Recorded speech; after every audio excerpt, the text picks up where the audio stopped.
All right. Well, we are back with another Future Focus weekly update. It is April 5th, Friday, April 5th. And I will, in terms of topics, I've got a whole list of them. We'll see how many I get through today because I want to make sure that I am keeping this a little tighter in terms of timing. So I'm not going to sit and list out everyone. You can look through the show notes afterwards to see what the big topics are today if you want to skip to the different ones. But as some housekeeping items before I get into it, if you have not already, and you could, it would be a huge help to me if you went out and gave a review and a rating to the podcast. If you found this helpful, it just helps people find it and helps me to continue grow this and hopefully be a service, as the stated mission is to help people stay 10 steps ahead and hopefully make sense of a lot of the chaos going on right now. So thank you in advance for those of you who take that action. It's very much appreciated on my end. I'm terrible at asking for help, but this was some feedback I got from someone was, you know what, it doesn't hurt to throw that in every once in a while. I probably won't do it every time. But that said, a lot has happened since last week's update. It's been a little bit of a crazy week, and then I have a couple topics that are a little carryovers from last week. So let's start with the big one that was all over my radar this week and last week. If you have not heard about the Stargate project, again, depending on where your emotional stability is with some of the state of things, maybe you don't want to Google it and look further into it. Maybe you do. I'll leave it up to you. But it definitely does sound like something of science fiction. But what this is it is a proposed $100 billion with a B dollar project that is a partnership between Microsoft and OpenAI on what I'm calling the race to AGI. So this is a big step forward for the two of them coming together and saying, listen, we need to build an AGI, artificial general intelligence. So kind of the nirvana, the apex of the AI world, and where we're seeing a lot of effort going right now. Now, to be clear, the project, the $100 billion is for a data center specifically, not necessarily like if in your head you're hearing $100 billion for a supercomputer and you think it's some super advanced algorithm or machine that's going to be, it's not necessarily that. It's a data center. But really, as you look at this, in my opinion, they're kind of one and the same, in that the data center is the circulatory system, I mean, the heart, the nervous, whatever system you want to pick from the body. And it's really, that's what we're talking about here, is it requires a lot of processing power. It requires a lot of data space, storage, requires a lot of stuff, and it takes up space. And so this is what they're projecting it's going to cost for them to get the start on this, which, if I remember right from some of the articles I was looking at, they're really targeting 2030 to have this whole thing in motion. But a lot of people are predicting we're going to reach AGI by 2028. Now, depending on who you talk to, AGI, or artificial general intelligence, means a number of different things. So some people, when they say AGI, they're talking about what they believe will be sentient AI, completely autonomous artificial intelligence. Others simply mean super complex, multimodal AI. So you have to be careful when you read some of these things, because different people are saying different things and different people have different perspectives on how far we'll actually be able to go with this. But one of the things that I thought was a little bit ironic about this partnership coming out of this, and it was originally one of the topics I had for last week that I bumped, was just last week, Microsoft came out and said, you know what, if OpenAI disappeared or something happened to them, we'd be totally fine. We don't need them. We've got the IP and the horsepower. So it was very interesting hearing them say that a week before, and then a week later, it's like, well, and now you're in $100 billion partnership on this. So I think that speaks to, one, some of just the uncertainty. And I think a lot of the things that I watch and listen to about what's happening in the technical space right now is there's a lot of people saying they have all the answers and they know exactly how this stuff is going to all come together. But when you really scratch beneath the surface, there is just a lot of uncertainty. There's a lot of confidence.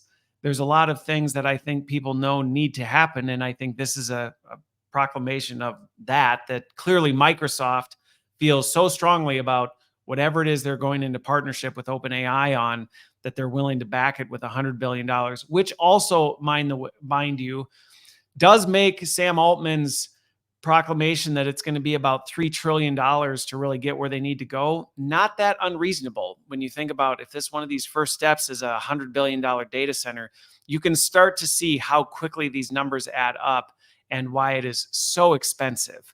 And while, as an end consumer, you may go, $20 a month that we're paying for. Yeah, that's just what we're seeing on the consumer. And this does not talk about what it takes to have all the processing power, what it takes to train these complex algorithms, what it takes to manage and sustain them. So anyway, that was just something that, I think is interesting, but also coming off last week, Microsoft saying, yeah, we love OpenAI, but you know what, if they disappeared, we'd be just fine without them. I think this is something we all should be paying close attention to, in that there is this move by some of these big players where they will partner with who they see as smaller companies in their eyes, kind of get what they need out of them, and then they'll keep them around as long as they're adding value to them. But ultimately, they do what they need to do so they could cut bait and move on. And I think that's really just a cautionary tale that anybody watching or listening to this, I know there's a lot of folks that are in my circle who are maybe in the AI startup world. They may be doing some really cool and interesting things. And it can be very tempting when a big dog comes along and goes, hey, we really love what you're doing. We'd love to get behind it and work with you. And especially in those early startup days where money's tight, you're trying to figure out how to make ends meet. You have some big aspirations, but maybe don't have the capital to back it. And along comes somebody else who goes, hey, I'll pay for that. And it can be an easy move to take. And sometimes it is the right move, but some of the wisdom in this is, well, maybe not. And while things seem to be going well with OpenAI and Microsoft to date, we'll see what happens here in the future. But I think the bigger thing that I'm really curious to see where this goes is, first of all, anybody who thinks this AI race is going to slow down, anytime soon, or we're going to, I know maybe what was a year ago or something like that, they were like, hey, we really need to slow down and take a breath. I don't think we're going to see that. And I, in some ways, think it's a little unfortunate that we aren't necessarily pulling back a little bit, but I also understand why, in many regards, a lot of these companies are going, we can't. Everybody is doing this, and there is a massive race towards artificial general intelligence. And when you look at the clock, when predictions are saying 4 to 6 years, so far, if anything we've seen over the past few years has taught us anything, it's that unlike a lot of things where we go, it's going to take this long, and it always seems to take longer. In the AI space, it seems like we throw the cast out there and it ends up being a much shorter reel that we end up pulling in. So I'm really interested to see where we go with some of this advanced AI. I know I've talked a lot about, for the mass population, ChatGPT, Gemini, Anthropic, Cloud 3. These are the more familiar things the consumers are familiar with, but there's some advanced stuff happening behind the scenes. And this is just another indicator in this. A lot of money, a lot of things happening. Going to be interesting to watch over the next few years, but I don't think we're going to have to wait that long to start to see some of this stuff coming to the surface. All right. Transitioning to number 2, this was another carryover from last week. I got a lot of questions and some messages on LinkedIn about this one. The University of Florida took some pretty public heat for this, in that they eliminated a number of DEI positions and appointments in their university system. And there's kind of a bigger conversation happening right now around, is the whole DEI movement dead? Are we backsliding? Are we moving away from this idea of encouraging and emphasizing and incentivizing diversity and equity and inclusion, and kind of taking a step back? It was hard because I did dig into some of the details of this, and there's not a lot of clarity on what the University of Florida is doing. And I know in a lot of these things, this is where I'm slow to react to some of this stuff. You won't usually find me freaking out to headlines because there's always more to the story than it presents. On the surface, I can definitely empathize with the folks who are reacting to this going, oh, great, here we go. We're taking a huge step back in history. I thought we were making some progress. in the early 2020s. Now we're not even halfway through the 2020s and we're already, basically scrapping the whole thing. And well, let me take the flip side of that, and then I will further reinforce why I do have some concerns about this and some of the other things I'm seeing around DEI. Where I think there's more to the story is there is a lot of data showing that a lot of the moves that were taken towards creating a more diverse, equitable, and inclusive workforce and things like that didn't work. So there was a lot of money, in my opinion, recklessly thrown at this for, in some cases, PR games. In other cases, it really was, hey, we want to do the right thing, but we don't really know what to do. So I guess we'll just follow what's going on. And I guess we'll hire these and we'll double the size of this organization. We'll put a chief diversity officer in our organization. And because a lot of people, again, to something you hear me talk about a lot, didn't slow down and say, what are we really trying to accomplish and what's the best way to do it? Everybody kind of jumped on the traditional DEI bandwagon, and they implemented some sort of workforce DEI training that was traditional thing and rolled out. Everybody was forced to clockwork orange through something. And then there was a new chief diversity officer, and it was the company logos were changed for every month of whatever, to kind of support different initiatives. And it really was, in many regards, a lot of smoke and mirrors. And so in some ways, I understand where companies and big organizations are looking at, in many cases, the millions of dollars they spent on some of this stuff and said, what do we really have to show for this? Like, has anything changed? Has, the perception of our company, is our employee engagement numbers, like, are we seeing increases in these things as a result of this? And going, no. In fact, some of the data that I've looked into has shown that some of the ways that organizations and institutions were approaching DEI actually had the opposite effect, because they were taking what I would consider reckless paths to try and address this problem. And what it was actually doing, it was pushing people into their silos, pushing them into their tribes, kind of shaming just new groups and saying, well, it's not our fault, it's actually your fault now, which then the other group builds up defenses, and pretty soon you just start mortaring across the way. So I do understand why institutions and organizations are taking a look at what's been done and going, you know what, I don't know that this is the right path. And so maybe we need to cut back on this, especially with some of the economic uncertainty right now. And that's where I don't think it's helpful when you just look at something and go, this group eliminated these positions. And it's like, well, but like, let's look across the whole institution. Like, was this truly just by itself? Was this part of a larger organization-wide thing? Like, what was the growth in the other functions? Was it a, balancing it? There's just a lot more to it. And I guess being in the HR executive space, I see these things for a lot of the complexity that on the outside, you just don't see. And so if you are in the camp of somebody who's seeing this and are outraged or angry or frustrated or feel like this is just a huge step back, I will go into why I empathize and have some of the same concerns that you do. Well, at the same time, I would encourage you to also slow down a bit, maybe step back and go, you know what? There probably is more going on here than I realize. And it's probably not doing me any good to just get upset and outraged over some of these things. So that's my balancing that side. However, I also have concerns with some of this stuff. And it's because I'm seeing other trends, like the big return to work stuff, like some of the things I'm seeing around. I just read a research article today about the decline in, women leaders in organizations. And I don't think that's a healthy trend, which, again, I'm not trying to spin people up and go, see, here we go.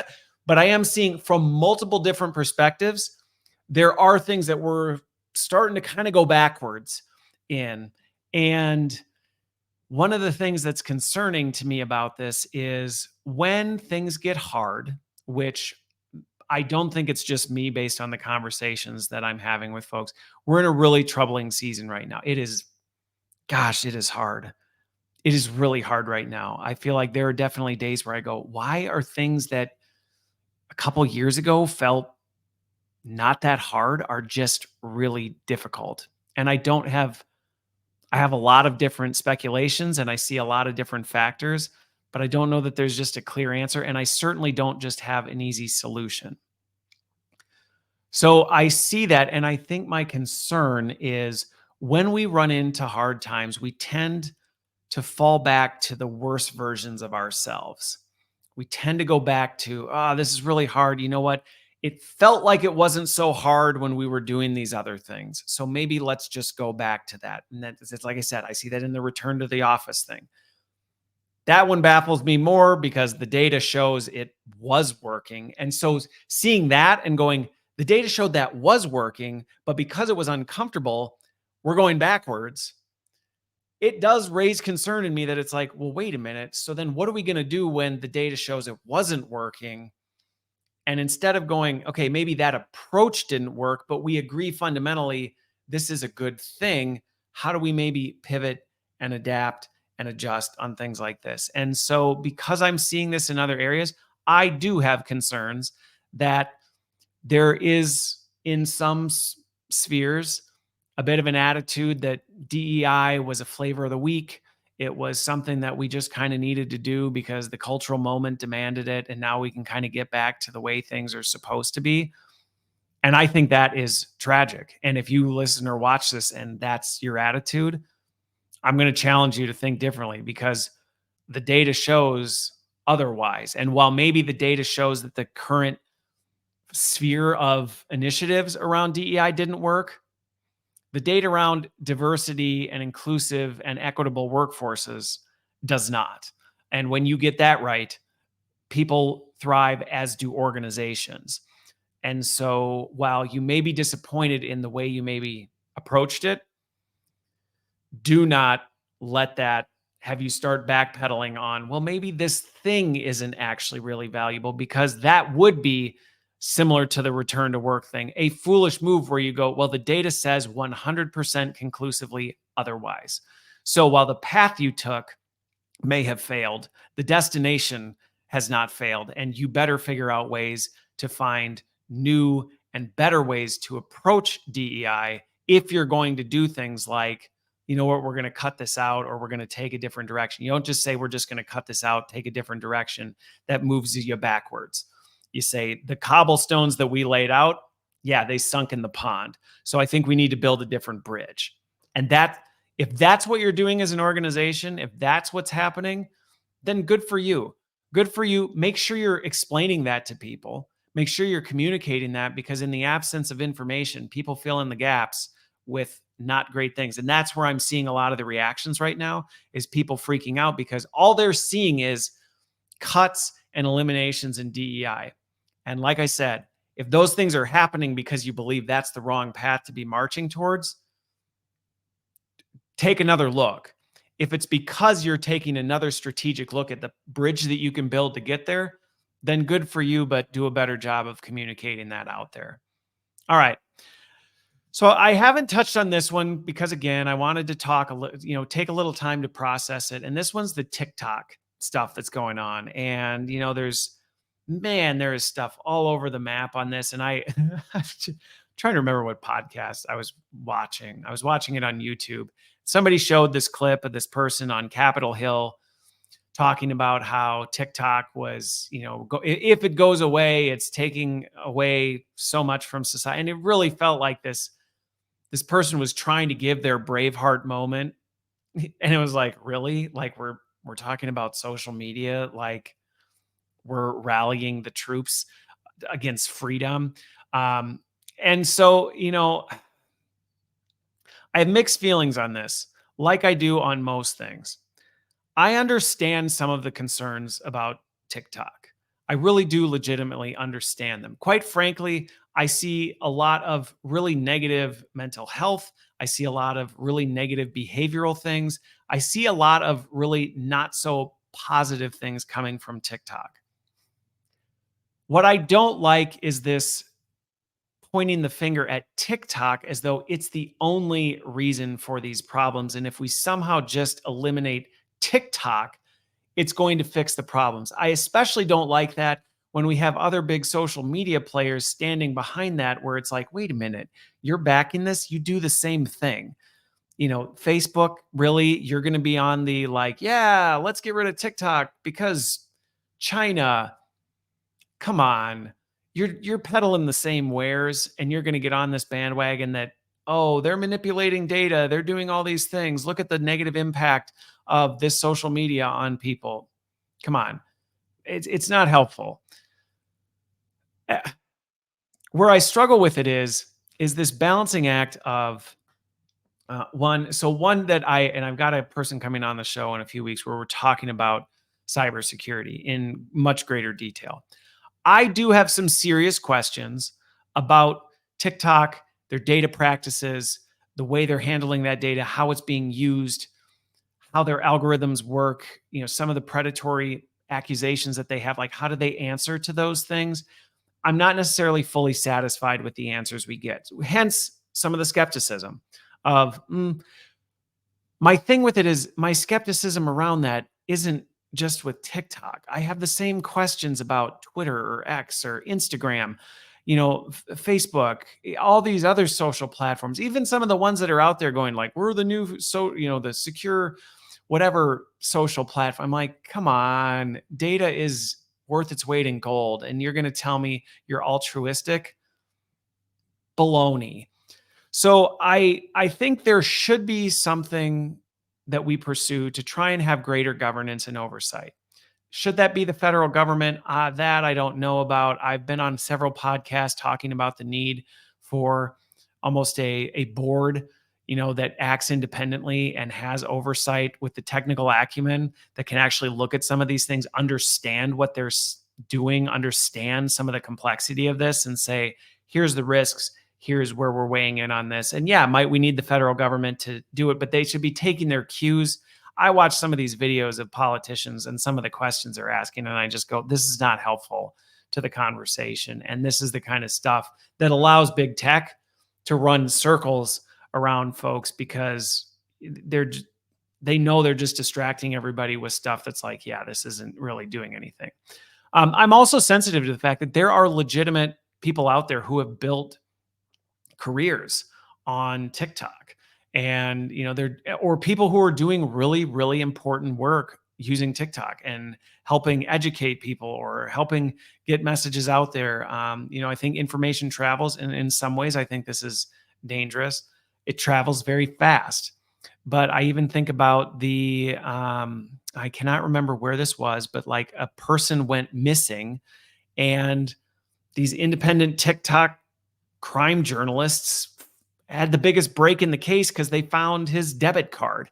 And I go, wow, and broke the whole thing, and it actually really put some propellant on the case. So I think there's some really complicated components to this. And I don't think just targeting TikTok because we think they have things related to China, we think they're doing things. It feels a little like the whole we're justifying our, invasion of Iraq back in the days because of weapons of mass destruction. And it was getting everybody all hyped up and making everybody go, we can just do anything because we believe there's something to be found. And then it's like, oops, actually, there was nothing there. That's where I do think it feels a little bit similar to that, a little bit of a witch hunt on like, let's take out TikTok because of some other things. And again, there's also the human responsibility. Sorry, if you're spending 4 hours scrolling TikTok, that's on you. And granted, is TikTok maybe making it really easy? Yes. And are there things that we should say, hey, like, are there ways we can help people not get quite so addicted to it? Do you really need to feed into the dopamine hits quite the same? Sure.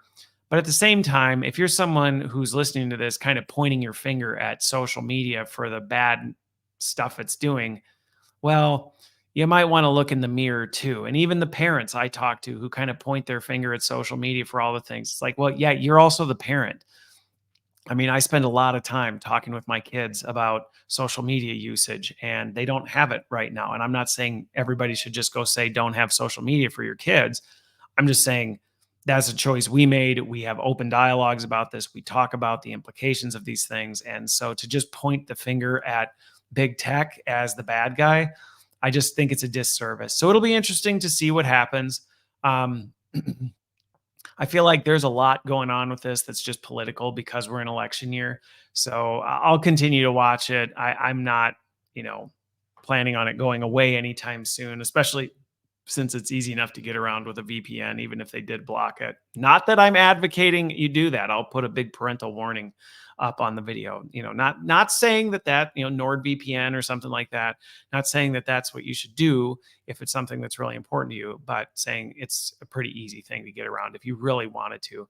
I think the other thing, though, going back to kind of the Stargate thing with Microsoft saying, hey, we could cut ties with OpenAI if we really needed to, is be careful about how much stake you put in anything that you're getting for free. I mean, really, and even things you pay for. Just because you pay for something doesn't necessarily mean that it's a promise and it's guaranteed to you. But I think about people who go, well, I built a whole social media brand around TikTok. Maybe you should have diversified a little bit. If your whole world's going to implode if TikTok goes down, I understand that that's really hard, but this stuff's happening. Maybe focus on how do you diversify your brand, or how do you, really build a marketable skill set? Because I mean, hey, I'm not going to have time to get to it today pretty clearly, but being an influencer, well, it's kind of the number one thing the next youngest generation wants to be. It ain't all it's cracked up to be. And so if you're building a career and building your wealth and it's all tied to having a TikTok influencer account, let's just say, it's probably not the wisest move, because that can be taken from you real quick. And this is just an example of that. So if that is you've got some time to maybe get in front of it. All right, I'm going to stop after this one. So this last one I have was somebody had shared with me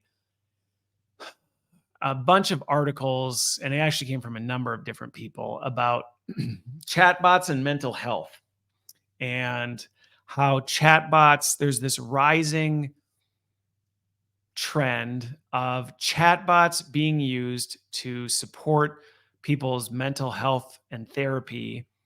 And what's interesting is a lot of these articles where this is really coming into play is it's being used on millennials and Gen Z who are struggling because of technology. And I'm not laughing at the fact that there are people who are legitimately suffering. So please don't get mad and don't send me emails and be like, are you seriously laughing about? I'm not laughing at the people who are genuinely suffering on this. I couldn't help but kind of almost shake my head and almost a chuckle of sadness that it's like, why are we thinking that a problem that was largely not necessarily created, but definitely accelerated and exacerbated massively by an addiction to technology, and a technology that shapes, molds, and manipulates your cognitive development and your mental health? Why would we think that the right solution to this is a piece of technology that research shows, go listen to last week's, research shows it causes emotional dependence and can result in mental health problems? I'm not going to go on record saying that there is absolutely no value or no benefit to using chatbots to help people's mental health. I'm not going to say that, because I think I can, even in my head, think of specific situations where you might go, I can see where this might be helpful, applied in the right thing, under the right governance, with all these other things. But just look at history and look at social media and go, really? We don't do this. And I just did an interview this week with a behavioral scientist where we dug into some of this stuff, and we're going to dig into it. I'm going to have him back to talk more about this othering and polarization, and how cognitive science helps inform why we do this. But this is literally history about to repeat itself. We have a mental health crisis, largely accelerated and exacerbated by misuse of technology. And The suggestion and the solution to solving it is to throw more potentially harmful technology, untested technology. And you know that what's going to happen is there's going to be people that, in the name of chasing the almighty dollar, are going to stand up, and they probably already exist. I'm sure people are going to send me links to these ones afterwards, which is go ahead, because I'm always curious on this. But I guarantee there's already like, hey, sign up for $9.99 a month for the AI therapy and get your therapy. And that's the kind of stuff that people are going to, you know what, I am really depressed and I'm struggling with finding connection and purpose and all these other, oh, wow, like Calm now has an AI therapist that I can add to my Calm app that's going to help me fix this. And then people are going to do it and people are going to make loads of money off this. And we're going to end up with the same, if not a worse problem, because what's going to happen is if we're not careful with this, people are going to go, yeah, I tried that whole therapy thing. It didn't really work for me. And you're going to go, wait a minute. What do you mean you tried that whole therapy thing? Well, I added the add-on to my, meditation app that gave me a chatbot to talk me through my toughest moments, and it didn't work. So I think I'm going to go back to stuffing my emotions down and not dealing with my like, what? So do I think chatbots are going to solve the Gen Z and millennial mental health crisis? No, I do not. In fact, I think if anything, these things are probably going to cause a lot more problems than they solve.